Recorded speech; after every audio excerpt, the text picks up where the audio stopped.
네, 지금 전해드린 것처럼 어젯밤 9시 반쯤 서울 시청역 인근 교차로에서 60대 남성이 몰던 승용차가 역주행하면서 9명이 숨지고 4명이 다쳤습니다. 사고를 낸 남성은 급발진을 주장하고 있는데요. 음주 측정 결과 음주 상태는 아니었습니다. 네, 이번 사고가 급발진일 가능성은 얼마나 되는지 전문가와 함께 이야기 나눠보겠습니다. 권용주 국민대 자동차 운송 디자인학과 교수 자리했습니다. 어서 오십시오. 네, 안녕하세요. 안녕하십니까. 자, 어제 시청역 인근 사고로 아마 정말 많은 분들이 놀라셨을 겁니다. 사고가 발생한 직후부터 저희도 관련 소식들 계속해서 전해드리고 있는데 사고 관련 CCTV나 블랙박스 등 아마 교수께서도 보셨을 텐데 네네. 사고 현장 일단 어떻게 보셨습니까? 참혹하죠.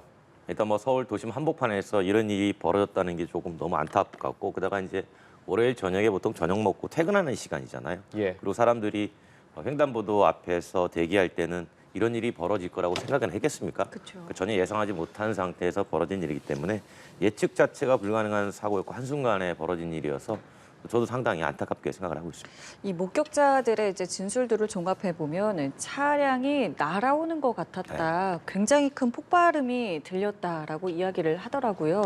당시 상황을 좀 어떻게 추정해 볼 수 있을까요? 그러니까 무언가 이제 쾅 하는 소리를 들었다는 거 아니겠습니까? 예. 그 소리가 크면 클수록 충격량도 크다는 얘기잖아요.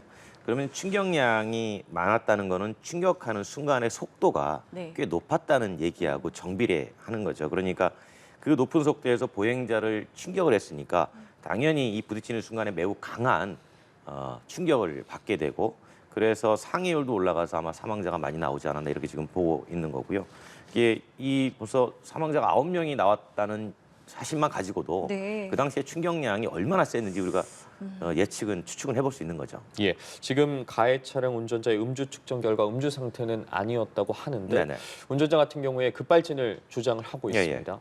실제 여러 가능성을 열어두고 좀 지켜봐야겠지만 이 급발진일 가능성에 대해서는 어떻게 보십니까? 그러니까 이제 지금 논란이 분분하죠. 예. 그러니까 운전자는 차량 급발진이다라고 주장하는 거고, 일부 목격자들은 아니다, 멈추는 상태를 봤더니 이건 정상적으로 멈췄다, 따라서 급발진이 아니다라고 하는 거고요. 이 부분은 이제 경찰 조사를 기다려 봐야 되겠죠, 당연히. 그런데 이제 급발진 현상이 발생했다가 사고 후에 사라졌을 가능성, 이런 가능성도 배제할 수는 없다라고 보는 것이고요. 왜냐하면 만약 그렇다면 마지막 정치할 때 서서히 제동했으니까 당연히 목격자 시점에서는 이건 급발진이 아니다라고 얘기할 수가 있는 건데, 예. 반면 운전자는 역주행을 했단 말이에요. 예. 우리가 주목할 부분이 역주행이에요. 왜냐하면 역주행하면서 두 대를 먼저 추돌을 했어요. 네. 예. 네. 그러니까 충돌한 거죠. 그럼에도 차가 멈추지 않고 달려와서 강력한 속도로 인도로 돌진한 다음에 이제 급발진이 사라졌다라고 하면 운전자가 차를 제어할 수 있게 되는 거죠. 그러니까 모든 가능성을 다 열어놓고 부분별로 이제 조사를 해봐야 되는 겁니다. 일단은 목격자들은 급발진이 아닐 것 같다라는 그렇죠. 이제 왜냐하면 이제 그분들은 마지막에 차가 정차하는 순간을 본 것이고, 그렇죠. 차가 역주행해서 오는 순간은 이제 아직은 어떤 과정을 통해서 왔는지 알려지지 않았기 때문에 그 부분을 조금 눈여겨봐야 되겠죠. 예, 지금 그리고 사고 차량의 파손 같은 걸 봤을 때 앞서 언급도 해주셨지만 시속 100km로 돌진했을 가능성도 제기가 되고 있더라고요. 네네. 그리고 거리 같은 경우에도 지금 조선 호텔에서 이 사고가 난 지점까지 얼마 되지도 않은 거리지 않습니까? 이 거리에서 100km로 달렸다. 저도 그 길을 예. 가끔 지나가요. 예. 저도 잘 아는 길입니다. 근데 일단 의아한 게 운전을 직업으로 삼는 분으로 알려져 있잖아요. 그렇죠. 근데 그것도 역주행, 그 짧은 도로에서 시내 규정 속도가 제한 속도가 50km인데 그것이 보통 이제 통행량이 많은 도로거든요. 그러니까 거기서 시속 100km가 이게 논리적으로는 설명이 조금 안 되는 부분이 있어요. 그러니까 이때 뭔가 알 수 없는 현상이 발생할 가능성도 일단은 경찰은 배제하지 않는 것 같습니다. 물론 지금 이번 사고만으로도 이제 많은 것들을 좀 알아봐야 되겠습니다만은 최근 들어서 저희가 이 급발진 의심 사고로 이제 추정되는 이제 그렇죠. 사고에 대해서 많이 좀 전달을 해드렸습니다. 예. 그 이유를 좀 어떻게 봐야 되겠습니까? 그러니까 이제 과거에도 급발진 사고는 늘 있었습니다. 근데 미디어가 발전하면서 이 급발진이 많이 수면 위로 드러나게 되는 거고요. 그러니까 급발진이 없었던 건 아니에요. 예. 근데 오랜 시간 동안 급발진 장치를 제어하는, 그러니까 운전자의 오조작을 막아주는 기능들이 하나씩 들어가면서 급발진 사고는 그때마다 감소를 하게 됩니다. 그러니까 여전히 운전자 오조작에 무게를 두고 있는 건데, 네. 노력을 많이 했어요. 이 원인을 찾으려고 자동차 회사나 뭐 정부에서도. 그런데 여전히 찾지 못하는 이유는 이게 어떤 현상이 발생하면 그 동일한 조건에서 재현이 돼야 됩니다. 그렇죠. 근데 이걸 동일한 조건으로 재현 시험하는 것 자체가 거의 불가능해요. 왜냐하면 여기서 이 조건이라는 게 수백 가지 조건이 적용될 수가 있는 겁니다. 이를테면 도로의 노면의 미끄럽기 정도, 풍량, 습도 모든 것들을 다 맞추어서 재현 시험한다는 건 거의 불가능하다 보니까 현상은 있는데 이것을 제한할 수 없으니까 과학계에서는 급발진은 과학적으로는 존재하지 않는다 이렇게 얘기하는 거죠. 아, 과학적으로는 존재하지 않는다. 그러나 현실 세계에서는 존재한다. 좀 어려운데요. 어려운 얘기죠. 그렇다면 이거를 어쨌든 말씀하신 것처럼 입증은 해야 되는 거 아니겠습니까? 입증을 해야 되겠죠. 근데 예. 입증의 책임은 지금 이제 소비자가 직접 해라. 네. 왜냐하면 자동차 제조사는 이게 과학적으로 없으니까 예. 이렇게 하고 있는 게 문제가 되고 있는 거죠. 예, 지금 그렇다면 이번 사고에 좀 대입을 해보면 지금 말씀해 주신 것처럼 입증하기가 정말 어렵다고 하지 않으셨습니까? 네네. 관련해서 이번 차량, 가해 차량의 사진이나 영상을 봐도 앞부분이 많이 파손이 됐고 지금 어쨌든 다른 곳으로 이동이 된 상태지 않습니까? 예, 예. 급발진 의심 관련해서 사고 조사를 하는 데는 문제가 없는 상태인 겁니까? 그러니까 이제 급발진의 원인을 밝혀내는 거에 대해서는 크게 문제가 있는 게 아니고 국가수에서 그 EDI라는 그 데이터 기록 장치를 보게 됩니다. 그걸 통해 가지고 운전자가 가속 페달을 밟았느냐, 브레이크 페달을 밟았느냐, 그거를 일단 파악해서 급발진이 있었다 아니다 이렇게 판단을 하게 되는 거죠. 그 데이터 기록 장치 EDR이라는 것을 저도 이제 예. 종종 보게 되는데 이게 근데 우리나라는 이제 이게 5초만 이제 기록이 된다면서요. 근데 네. 이거를 조금 늘려야 되지 않겠느냐 이런 이야기들도 있던데요.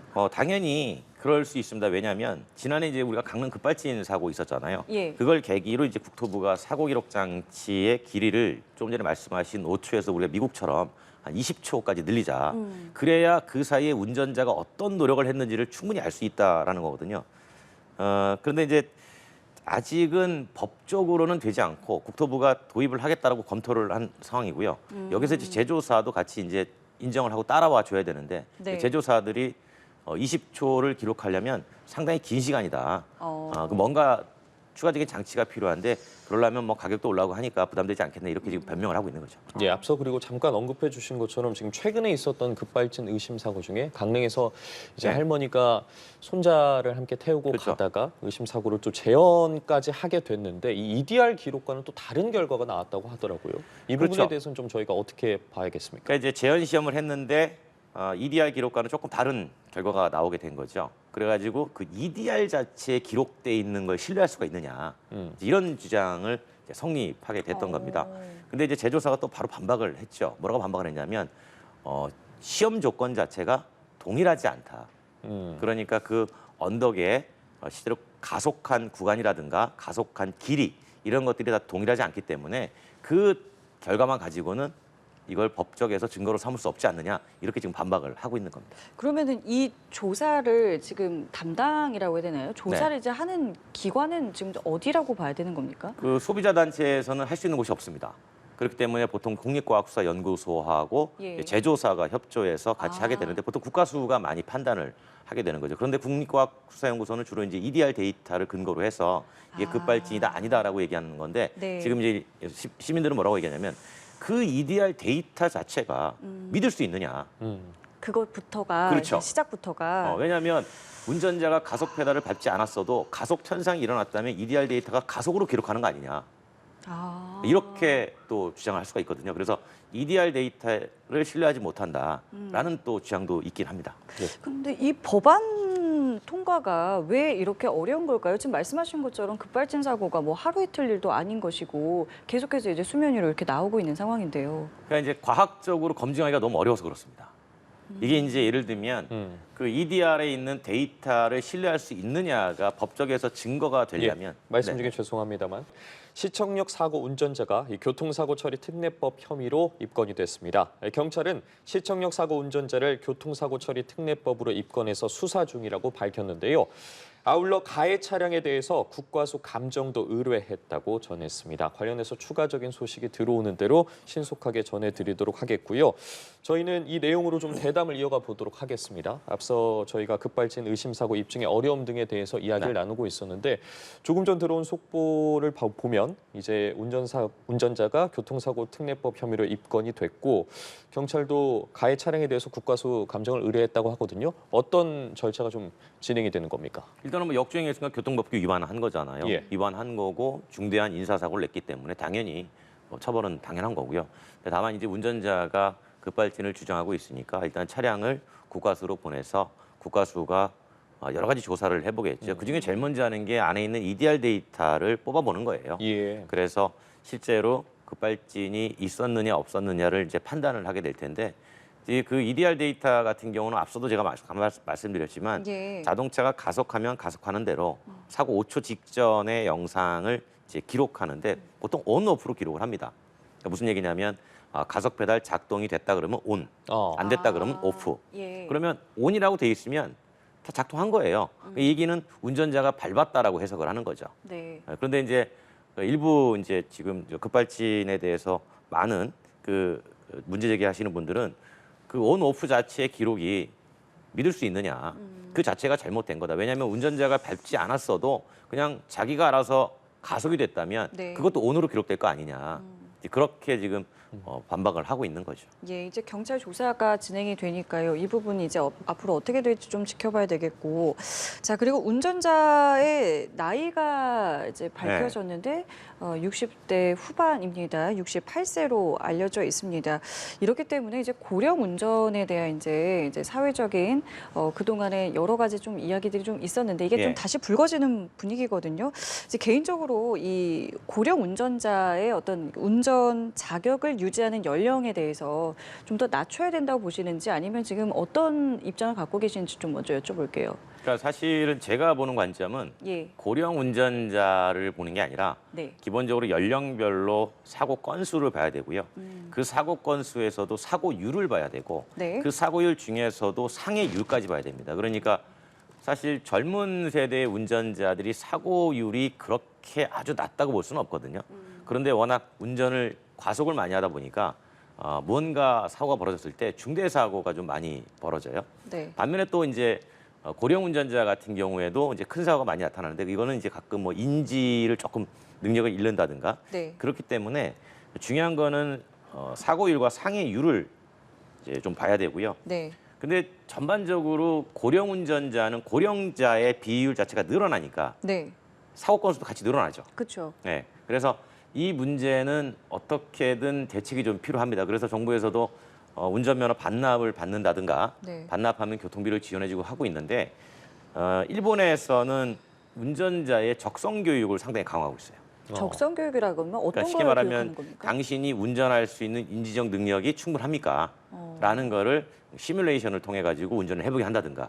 직접 다시 하는 거군요. 그렇죠. 시뮬레이터에서 앉아가지고 갑자기 왼쪽에서 장애물을 긴급하게 넣었을 때 얼마 정도의 인지가 걸리느냐 이런 것도 할 수 있고요. 예, 그래서 전반적으로 보면 일본도 고령 운전자 문제가 심각하거든요. 네. 그래서 일본도 일단 적극적으로 운전면허 반납 외에 고령 운전자의 접근성도 강화. 그리고 이제 일본이 하는 건 아무래도 운동신경 반응 속도가 늦다 보니까 만약에 자동차 자체에 운전자가 이상 조작을 한다라고 여러 가지 조건들을 만들어 놓고 네, 그 컴퓨터가 운전자가 조작을 이상하게 하느라고 판단하면 네, 작동을 멈추게 하는 그런 것도 지금 고안해서 넣고 있는 거죠. 예, 지금 그렇다면 일본 외에 지금 다른 나라에서도 이런 고령 운전자와 관련한 논의나 뭐 이야기가 나오는 부분이 있습니까? 그렇죠. 뭐 미국도 예. 계속 논란이 있어요. 근데 미국 같은 경우는 워낙 자동차가 없으면 안 되는 나라이기 때문에 뭐 고령 운전자든 뭐든 자동차가 반드시 필요하니까 이제 그래 얘기하는데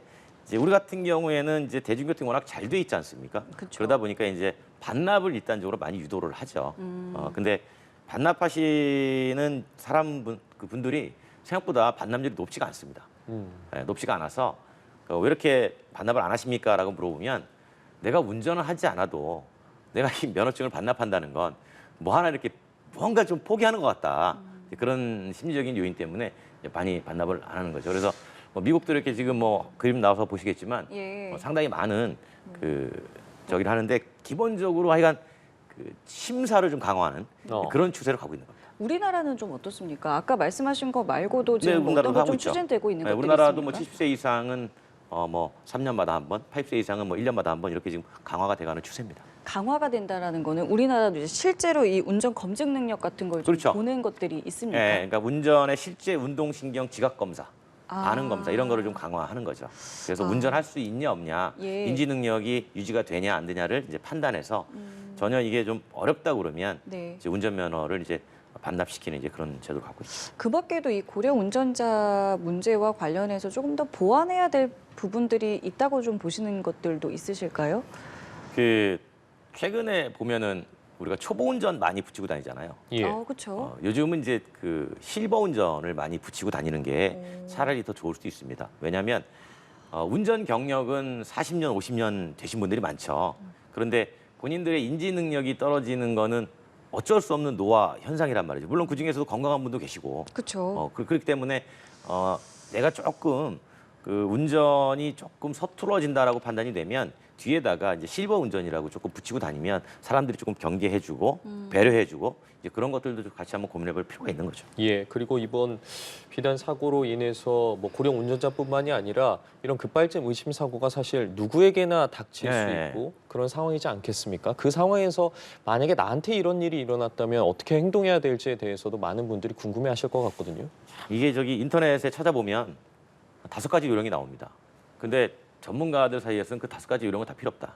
이렇게 얘기를 해요. 왜냐하면 예. 이미 벌어지고 있는 상황에서 아. 그 이후의 행동들은 뭘 해도 예. 차가 말을 듣지 않는다.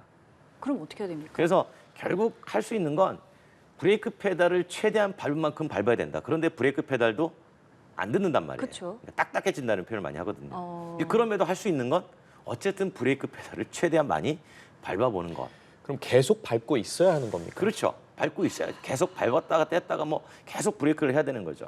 왜냐하면 동시에 이제 인위적으로 장애물을 부딪혀서 차는 손상돼도 괜찮잖아요. 예. 그러니까 차가 좀 부서지게 해가지고 속도를 낮춰서 적어도 그 사람들을 상해하지 않도록 하는 그런 회피 운전 같은 게 좀 필요하죠. 아, 이게 사실은 뭐 정말 말씀하신 것처럼 이미 벌어지고 있는 상황이기 때문에 네. 참 어찌할 수 없는 상황인데 이번 사고를 보셨을 때 가장 먼저 든 생각이 어떤 것이었습니까? 그러니까 저는 이런 생각을 해요. 이게 급발진 논란이 나올 때마다 예. 급발진의 입증 책임을 누가 해야 되는가?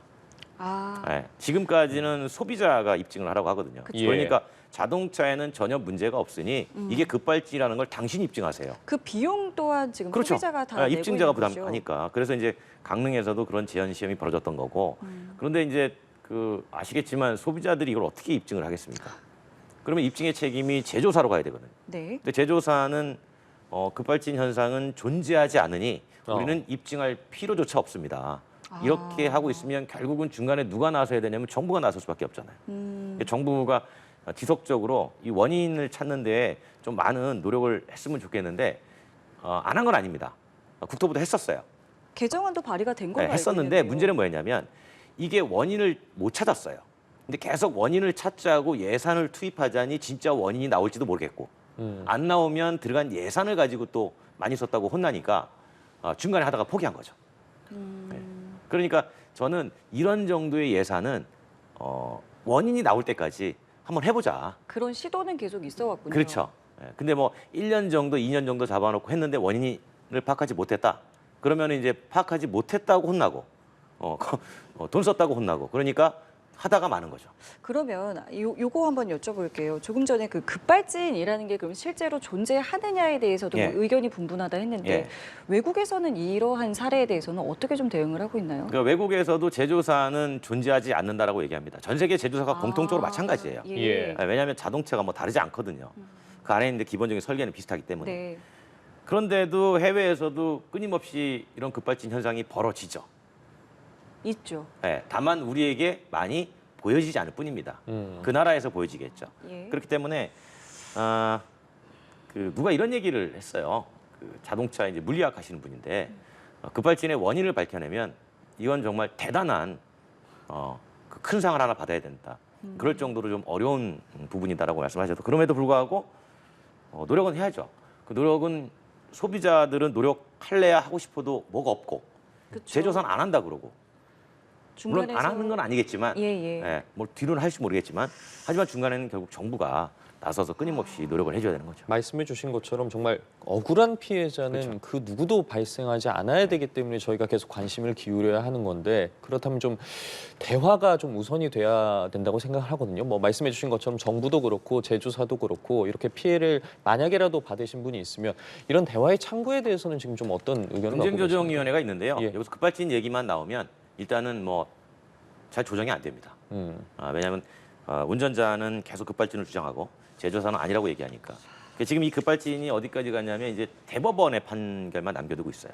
대법원에 지금 올라갔거든요. 예. 2심에서는 이제 급발진이라고 소비자가 이겼는데 대법원에서 어떻게 바뀔지 모릅니다. 쟁점이 좀 정확히 어떤 겁니까? 그렇죠. 운전자가 과실의 책임이 없다. 아, 네. 예. 그래서 결국에는 대법원까지 올라갔어요. 예. 그래서 이제 제조사가 다시 얘기해가지고 올라갔는데 대법원도 이 섣불리 결론을 내지 못하고 있습니다. 이 대법원의 이제 판단이 어떻게 되느냐가 그렇죠. 상당히 좀 사회적으로 대단히 중요하죠. 영향을 많이 네. 미치겠군요. 그러니까 대법원에 계시는 분들도 고민이 많겠죠. 왜냐하면 과학적으로는 존재하지 않는다 그러는데 법이라는 게 판결은 과학적으로 해야 되는데 이 부분에 대해서 많은 고민을 하고 있을 거예요. 알겠습니다. 오늘 여러 이야기를 나눠봤는데요. 오늘 이 시간 여기까지 함께하겠습니다. 지금까지 권용주 국민대 자동차 운송 디자인학과 교수와 함께했습니다. 감사합니다. 고맙습니다.